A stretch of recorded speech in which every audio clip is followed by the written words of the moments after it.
Danny Roddy of DannyRoddy.com, and today I'm talking with painter, philosopher, biologist Raymond Peat. In this half-hour-long episode, we'll talk about the history and origins of authoritarianism and how the philosophy is baked into our cultural, political, and medical systems.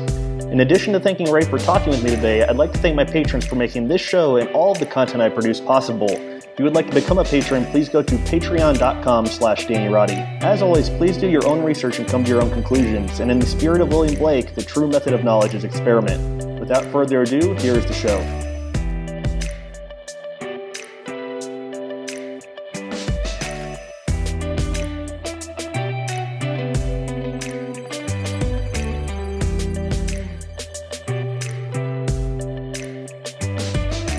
Hello. Ray. Yeah, hi. Hey, how are you? Good. Thank you so much for doing this. I've been interested in this topic for a while, and I had a chance to read through Public Passivity and the Screw, and I thought it was fantastic, and I kind of made some notes about that. But I don't have any specific direction I wanted to take the show, so if you have a thought. Was that a section in a newsletter, or what was it? It was September 2003, and I have it in front of me here. You kind of summarized it, and you were like, I wrote this several years ago, but each month there was something more topical to send out. Oh yeah. We don't have to go strictly through that, but I was thinking, like authoritarianism, when you talk about it, it seems to be an ambiguous term to a lot of people, so I thought before we got into kind of the weeds, you could talk about what it means to you, and then your general experience with it, maybe growing up and scientifically. Academically, there has been a study now for, I guess, about 50 years. Bob Altemeyer's book, The Authoritarians, which came out, I guess he put it on the internet maybe 5 or 10 years ago, and Bob Dean, the Watergate lawyer, became a fan of it and helped publicize it because it was about the psychology of political authoritarianism primarily, and his main focus is on what he calls the right-wing authoritarians. And in my understanding of it, which started long before that, it was the intuitive thing of seeing that in the culture there is the unreasoning submission to the ideas of anyone in power, and conformism around what is taken to be the power-enforced authoritative doctrine. In reacting to Bob Altemeyer's version of it, I have seen that in some ways publicizing these traits of the right-wing authoritarian, you might be adding to the confusion somewhat. One of Altemeyer's images for how this can be conceptualized comes from Theodor Adorno, a group at Berkeley who made the subject popular. I think it was in the 60s when they were getting famous for it. Adorno's image was that it's the posture for riding a bicycle, bowing from the waist up and kicking from the waist down.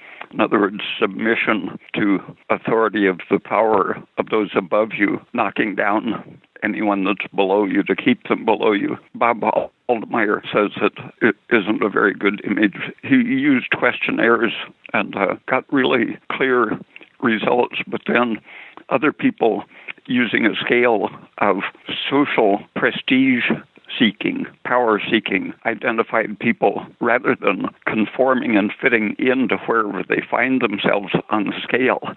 They are only driven towards rising. You can think of the sociopath or the psychopath who cares about nothing but winning and isn't satisfied until they come out owning everything and controlling everyone. Over the last 50 or 60 years, there have been various sociologists who look at different parts of the psychology of politics and society, and ideas like inner-directed and other directed that was popular in the 50s, that you can fit into the idea of submission to authority and aggression against those below you in power. But the other directed doesn't necessarily limit itself to this authoritarian scheme.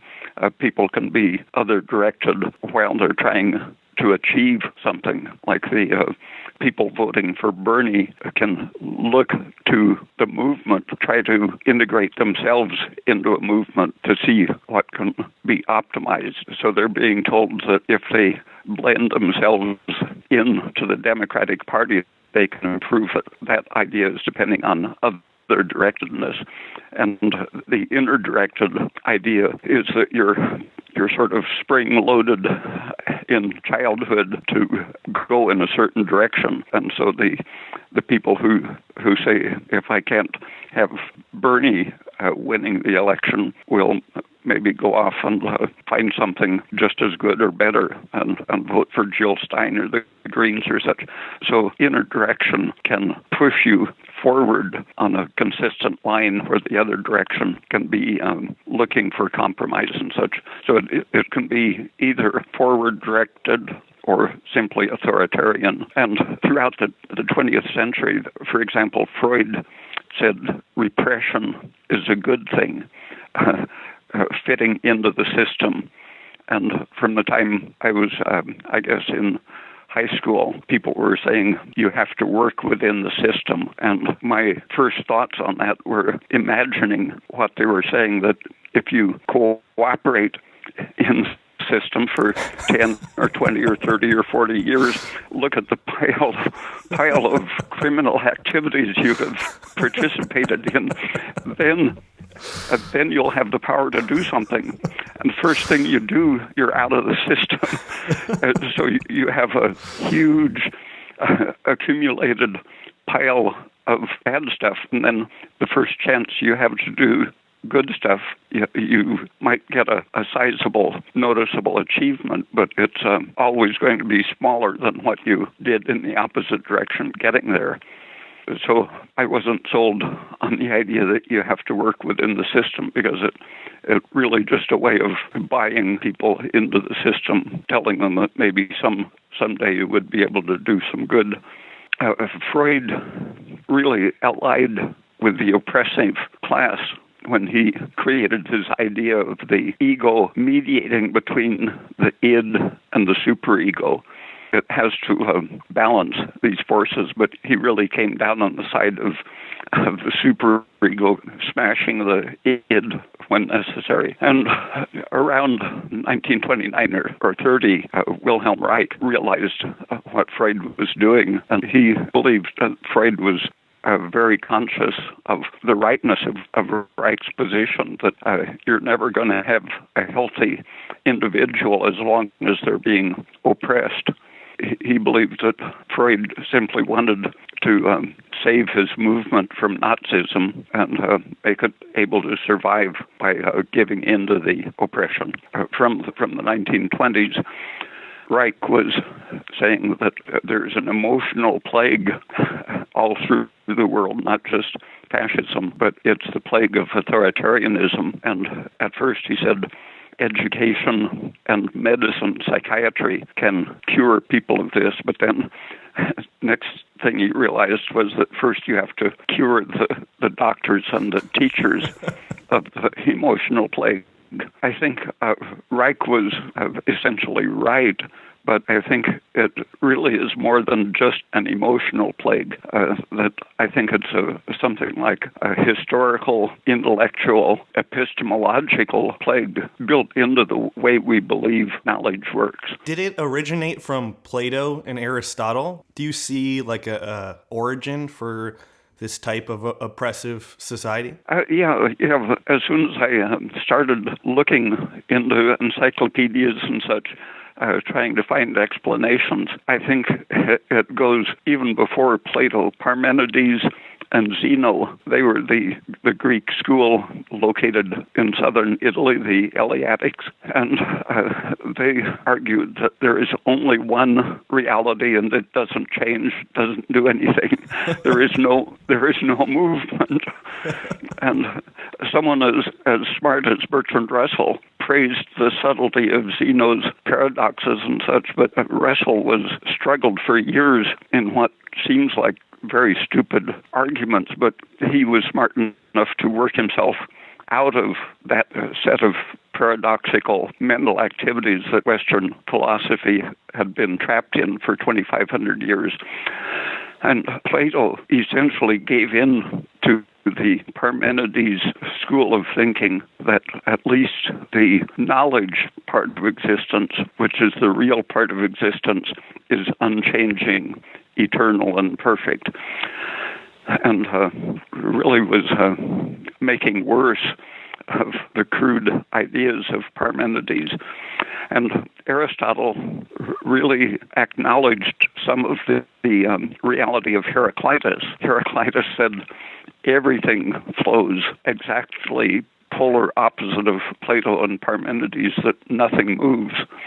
Heraclitus said that's what it is, everything is moving, and reason, meaning, steers everything through everything. So it wasn't a jumbled random movement. It was a developmental process which as a whole is steered by meaning. Aristotle tried to formalize this using some of the concepts of Plato, but putting it into a sensible scheme in which he had different kinds of causality, including the final cause principle, which is that things are moved according to meaning or intention. The universality of motion has no randomness in it. Everything is meaningful. Everything can be seen in terms of the first cause and the final cause and the various causes consisting of their nature, so that for Aristotle, laws were derived from the nature of things. They weren't in some other eternal world like for Plato. Well, that goes back to the newsletter. You say laws were written in the past, and since the past isn't accessible, it's almost as though a foreign power ruled from a distant imperial capital. Maybe this goes back to your writing on Blake, and you say that that's a representation of the past, and it's trying to retain the past into the current view of things. Is that the problem with not only these laws, but politics maybe in general? Oh yeah. The Platonic idea is creating a false reality for everything that we have in our memory, seeing everything in terms of the past, something that we have at one time generalized, and then saying that's absolute and unchanging. And what it does is to say that all of these current events are random happenings. They don't contain the meaning in themselves. They only get the meaning from these generalizations, and those are all eternal, out of time. And this was taken up into physics with the idea of randomness, the assumption of randomness, which can then be treated statistically. But it's a belief about current events and the nature of substance and experience that it's proclaimed to be of a lower order and essentially lacking meaning or purpose. And so the mathematical statistics is needed to make sense of it. And this was Parmenides' doctrine, was that you had to be indoctrinated into his school and learn his language of mathematics before you really were a citizen or a human being. Using knowledge in this frozen, abstracted sense to identify the value of a person. And so Plato argued for tyranny that the people who know would have the power, and the power would be logic and mathematics. When this was put into action by the physicists, they proclaimed themselves those who did physics were those who knew the ultimate fundamental truths.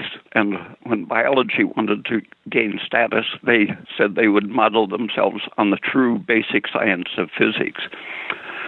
And so to find the eternal ruling class elements of the world. The physicists looked for timeless, unchanging atoms. The individual atom had no unique features, no history, and was an absolute and pure Platonic thing. But the only way they can be treated is by assuming that all of their later developments, their movements, all of these are meaningless and random and have to be described only statistically. And in modeling biology on physics, the equivalent of the timeless, unchanging atom was the timeless, unchanging gene. Again, the soma, the body that we experience, was said to be basically just mortal junk that would be cast aside every generation, while the immortal germline, the collection of genes, was what was really important. And this was developed very closely with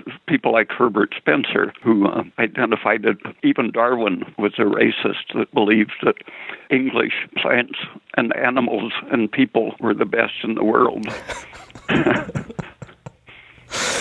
You mentioned psychopaths before, and in the KMUD interview and the quote, you mentioned the Dulles brothers. And I think you were alluding to a book by David Talbot called The Devil's Chessboard. Was that correct? Yeah, I think that's his name. You mentioned Reich before, and the connection with Dali and the persistence of memory and Dali's shift, integrating himself into the fascist culture. And you mentioned it started in about 1945. I was curious just to unpack that and your thoughts on the CIA and the Dulles brothers and anything else you had to say about it. Well, 20th century history pretty much involves the Dulles brothers. They were working with Hitler and with the fascist Germans right from the beginning, and one of them was declared to be an enemy agent, and the German government had put their American properties in his name, and so the U.S. government, to confiscate the U.S. properties, identified him as an illegal foreign agent. But that didn't take away from their prestige or power, because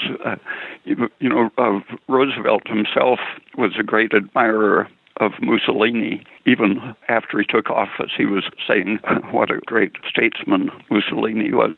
And so fascism wasn't a bad word until they needed to go to war on the side of England to save the British Empire, because Hitler had double-crossed the West, and he wanted to knock out England and take their empire, where the West had figured that he would take over the Soviet Union, and then the British Empire and the American Empire could expand. Well, going back to saying that Dulles brothers shaped the current predicament we're in, do you see authoritarianism as a pathology? Like this is basically a sickness, and people are imposing their sickness. Is that a good way of looking at it? Yeah, in a sense, a philosopher, I think, would say it's a sickness of method or of conclusions. But if you look at it historically, Parmenides and Plato and Hegel, all of these people were part of the ruling class, and it was the purpose of their thinking that way, even though that probably seemed spontaneous and truthful to them. It happened to be that it was a way of defining who deserves power and defining their class as an eternal, justified controller of property and power. The idea of class, it was very conscious in most of history. And the 20th century, one of the tricks of the ruling class has been to teach the public that there are no classes in America. I had a professor in graduate school when I was in 1959 or 60 talking about the effect of class in literature. He interrupted me to say, in America, we have no classes. It's truly either a mental disease or defect of some sort for people to grow up and study and be able to say something like that.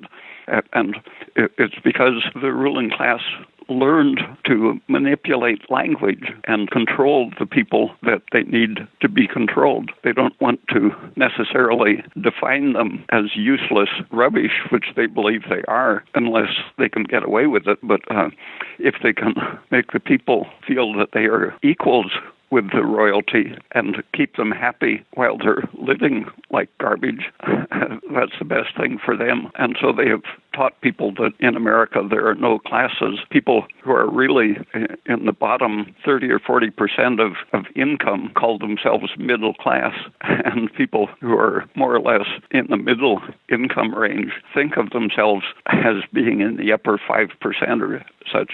Everyone seems to have this sort of escalated delusion of where they are in the social hierarchy.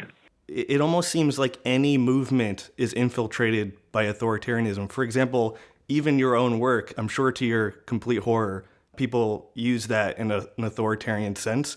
Is the environment essentially bracketing our current progress as like a civilization right now, or how do you look at it? Yeah, environment in every sense.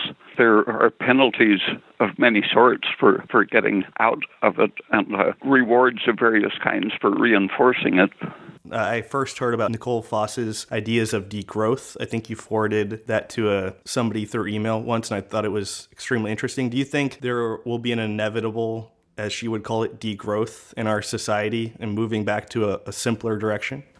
No, there will be a rejection or loss of much of the trashy part of our culture, but there's no need to go as far as she suggests, going back to isolated tribalism. But what's unifying, what's creating the one worldism at present is a really degraded sort of concept of human interaction and interaction between people in their environment. And it's all based on this polluted kind of philosophy or religion.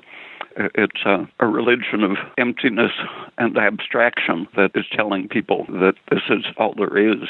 But leaving out all of these promotional consumerist economic functions, if you simply stop having wars and stop crooked advertising and stop promoting consumerism through schools and the way university research is directed and funded, if you simply stop the craziest practices, what will be left will still be international, but without suppressing the individual flavor of ethnicities and so on.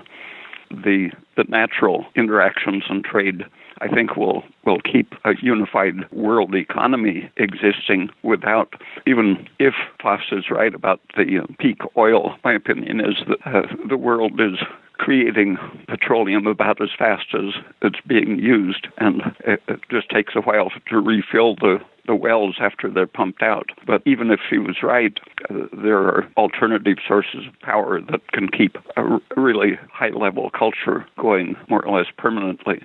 At present, I think it's something about a dozen species being extincted every day. That's an idea of what progress means in this current period. And if you stop that kind of progress, it's like you stop falling into a hole. And as soon as you stop falling, then you can see what kind of possibility is really there. So increasing the people's knowledge, ability, and power could restrain the authority of power?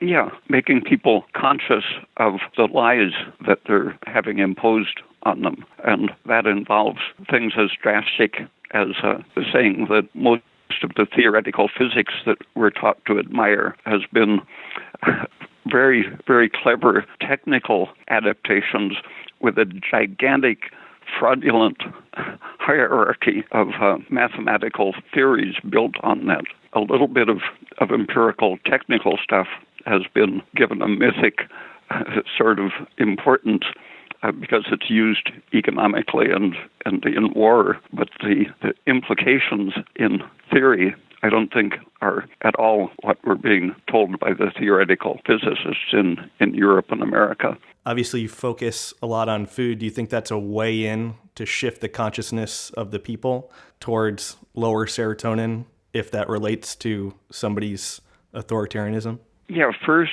a person who is chronically sick and malnourished just doesn't have much energy or stamina to study and be critical. So first, you just have to stop poisoning yourself by eating what the government and dietitians are selling as a healthful diet.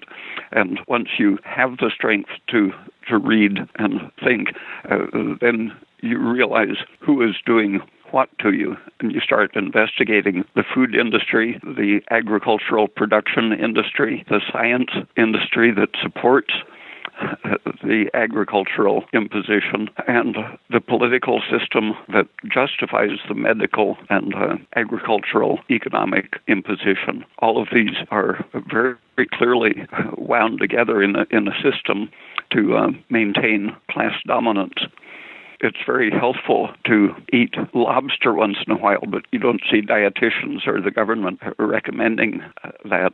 It started in the 1930s depression with the government having a three-tiered diet, one to prevent starvation in the very poor, one an economical diet to get along on very little, and then at the top a healthy diet. And if you look at the bare survival and economic minimal diet of the Great Depression, the dietitians in the 1960s and 70s adopted those survival diets as the healthy diet. Lots of beans and grains as the basic diet. Do you think that was on purpose to in a form of control? Yeah, part of it was that the government had been buying milk, dehydrating it, making cheese and butter to keep American farmers working to support the prices, so that they were warehousing huge amounts of powdered milk, cheese, and butter, and giving them away first as foreign aid, and then to the precursor to food stamps was to have, I think, every month a giveaway to poor people of cheese, eggs, powdered milk, and so on. And in the 70s, there was a big movement to stop helping the poor people in other countries as well as the poor at home. And one of the arguments that came up in the pseudoscientific dietetic community was that people outside the United States hardly ever can tolerate lactose, so you should stop giving them powdered milk. And that argument against people, only certain white people can tolerate lactose, that was heavily promoted as a racist change of foreign policy against foreign aid and food aid in general. Sending them beans was okay, except we didn't need to support the price of American beans that way.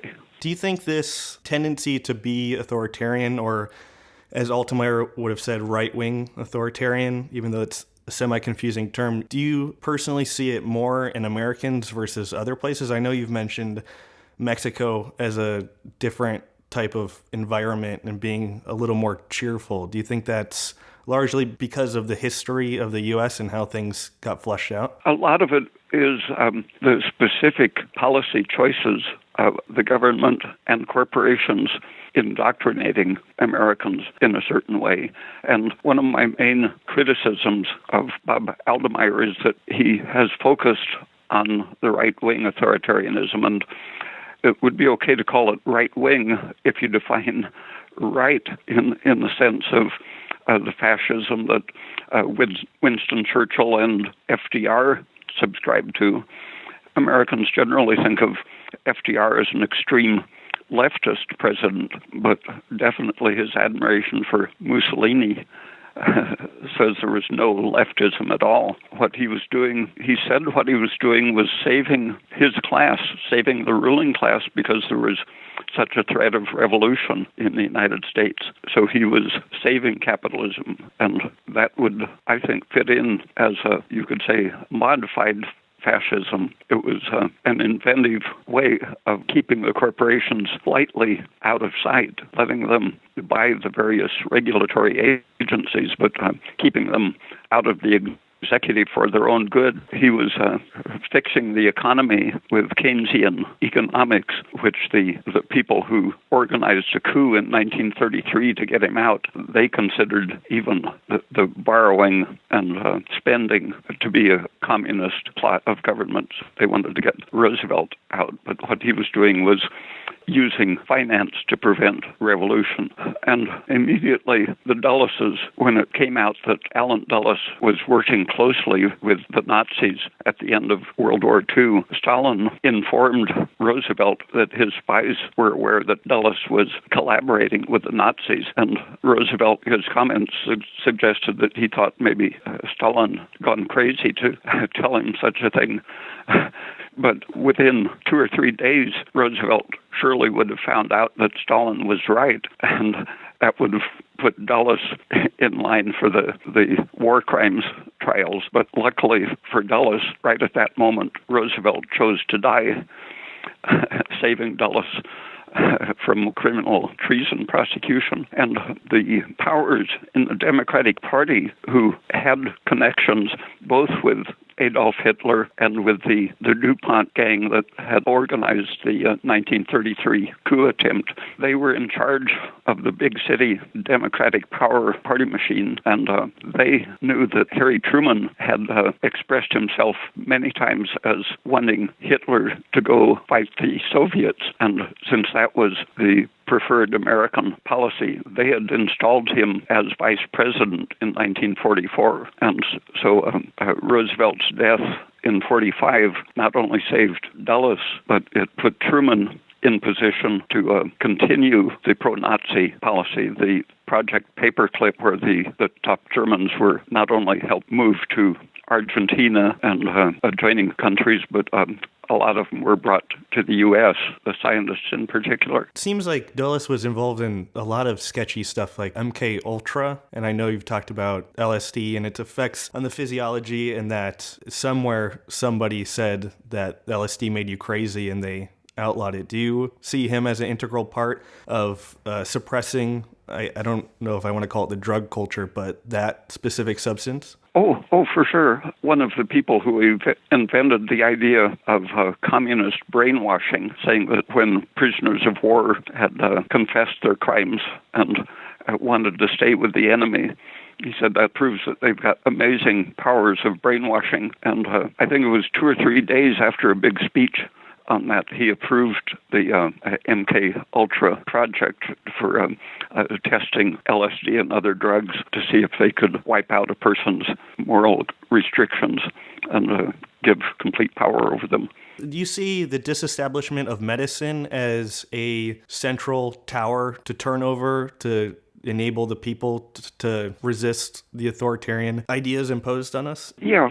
For example, you could still have very strong government control, but if it was rationalized so that, for example, a person had to pass a test, had to know certain empirical facts before they could get a license. They would have to know something about blood circulation and how respiration works and such things, so that they wouldn't inject things into the wrong part of the patient. But with just a reasonable control, you could open up the whole field so that you would have not only more accessible medicine, but also better medicine. It would give people a choice between rational and irrational treatments. If you were thinking of an optimal society, would it include medicine or government at all? I guess I'm interested in your position on that. Tolstoy and Kropotkin are my oldest political influences, I think. People who had explicit ideas. And one of Tolstoy's lines was that a person should be ashamed to use government power. If you have an organization that has deleted for maybe 5 years or 10 years, if you have simply deleted the threats and the craziness that presently is saturating our culture, I think you would very easily have a powerless society that would function without visible power. There's a town in Andalusia, Spain, which I think it was 1989, they elected an anarchist mayor. And it's just an amazing town. They've reelected him ever since. And they gradually, piece by piece, expropriated unused land. And within just a very few years of his first election, they had eliminated poverty, eliminated the town police, and had everything cleaned up, and that's still going now, 25 or 30 years later. I think that's an example of how any place can work if you just remove the most horrible, oppressive parts of the system. We'd probably end there, but Ray, thank you so much. That was amazing. Not for the podcast, essentially, but this is the end of my stay in San Francisco. And I'm going to head to San Miguel de Allende on July 1st. Thought I'd mention that. I think Sequeiros, is that the artist that you enjoy there? I think some of his big stuff is there. Oh, yeah. I don't think he ever finished the mural in San Miguel. I've always wanted to see that. I heard about the process of starting it and the conflicts that interrupted it. Awesome. Yeah, I'll send you a picture because the prices in San Francisco are just too crazy right now. Great. Thank you so much again, Ray. Total pleasure. I appreciate your time. And this should be up probably in 1 or 2 weeks because of the move. But again, I appreciate it. Thank you, and I'll talk to you soon. Okay, great. Thank you. Okay, bye. Ray.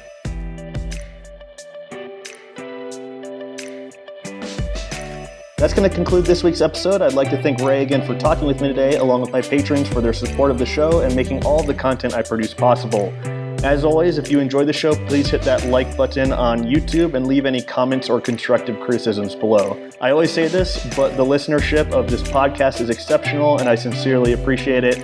I'll be back with a new episode soon. If you're not already following the content on Facebook or Patreon, check that out, and I think you'll enjoy it.